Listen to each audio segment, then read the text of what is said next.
तृतीय अध्याय।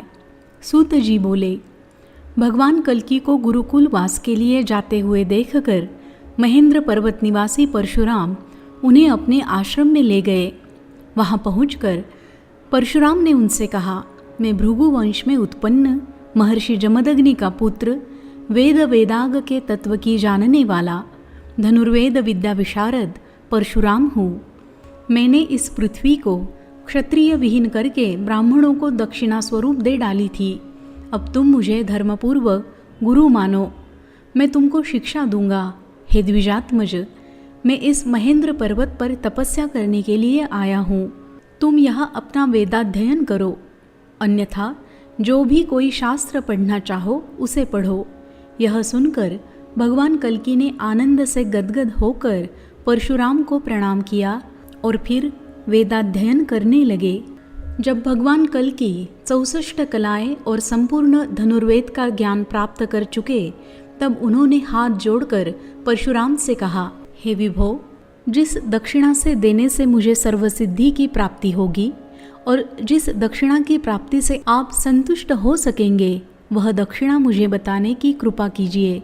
परशुराम बोले, हे भूमन, कलिकाल का नाश करने के लिए ब्रह्मा जी ने जिन भगवान श्री हरि से निवेदन किया था, वे ही आप भगवान विष्णु शंभल ग्राम में अवतरित हुए हैं।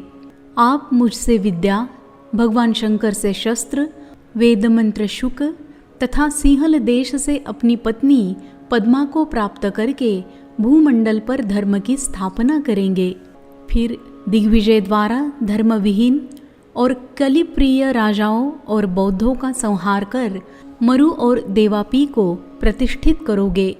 तुम्हारा यह साधु कृत्य ही मुझको संतुष्ट करने वाली दक्षिणा होगी, क्योंकि तब हम तप, यज्ञ, दान, ध्यान आदि सभी कर्म भले प्रभार से कर सकेंगे। यह सुनकर और गुरुवर परशुराम जी को नमस्कार करके कल्कि भगवान बिल्वोदकेश्वर महादेव मंदिर में आ गए और उन्हें संतुष्ट करने लगे। यह सुनकर और गुरुवर परशुराम जी को नमस्कार करके कल्कि भगवान बिल्वोदकेश्वर महादेव के मंदिर में गए और उन्हें संतुष्ट करने लगे। हृदय में स्थित उन आशुतोष शांत स्वरूप शिवजी का उन्होंने विधिवत पूजन किया और प्रणाम तथा ध्यान के पश्चात निवेदन किया।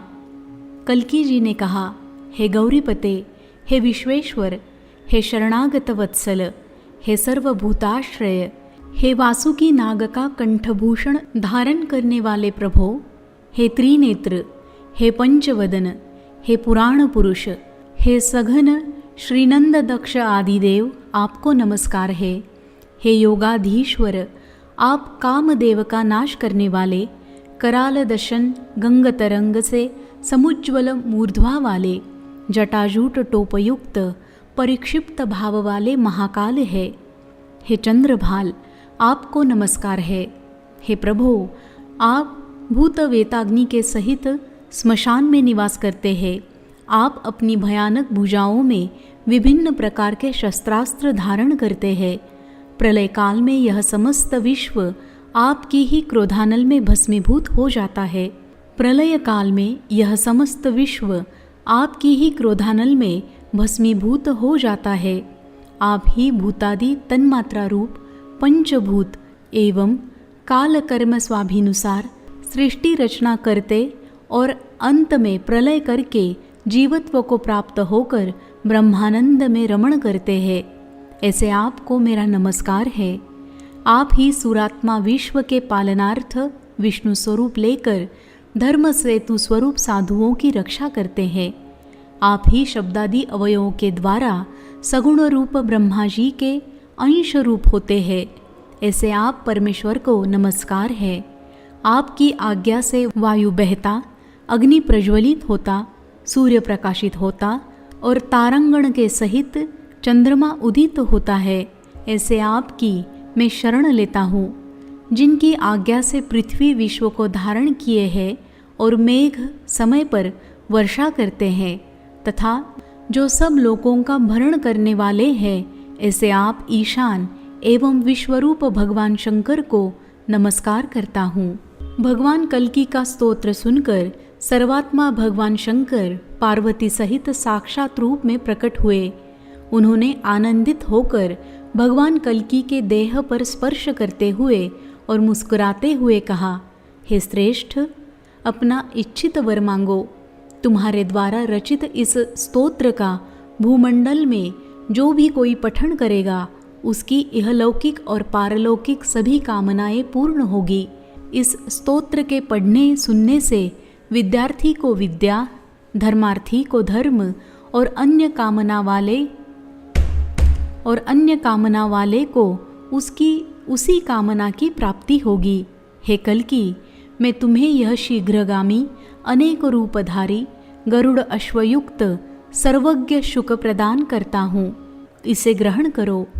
हे कल्की, मनुष्यों में तुम सर्वशास्त्रज्ञ, सर्वशस्त्रास्त्र विशारद, सर्ववेदों में पारगामी एवं सर्वभूतों में विजयी कहे जाओगे।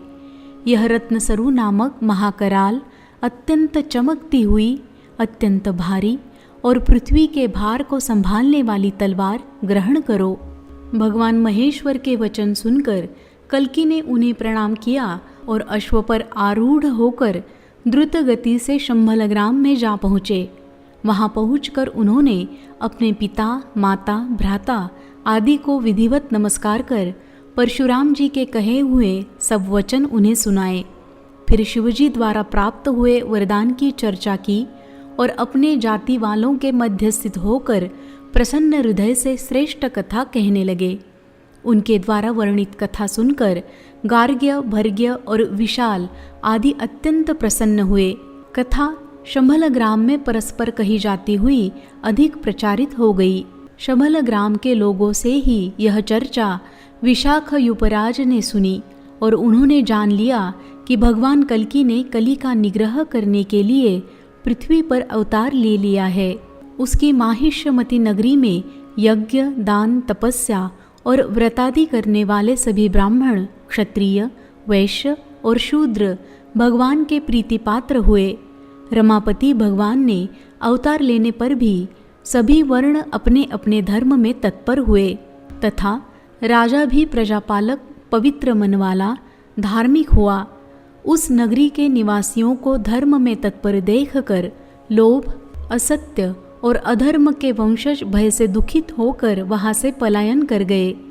भगवान कल्की तीक्ष्ण तलवार, धनुष और श्रेष्ठ बाणों को धारण कर शिव प्रदत्त अश्व पर आरूढ़ होकर नगरी से बाहर चल दिए।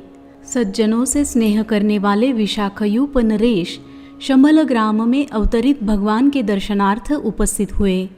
उस समय अत्यंत प्रभाव वाले कवि प्राज्ञ, सुमत्र और गार्ग्य विशालादि से घिरे हुए तथा तारंगण सहित चंद्रमा, देवताओं सहित उच्चैश्रवा के समान अश्व पर चढ़े कल्की भगवान को विशाखयूप नरेश ने नगर के बाहर निकलते देखा।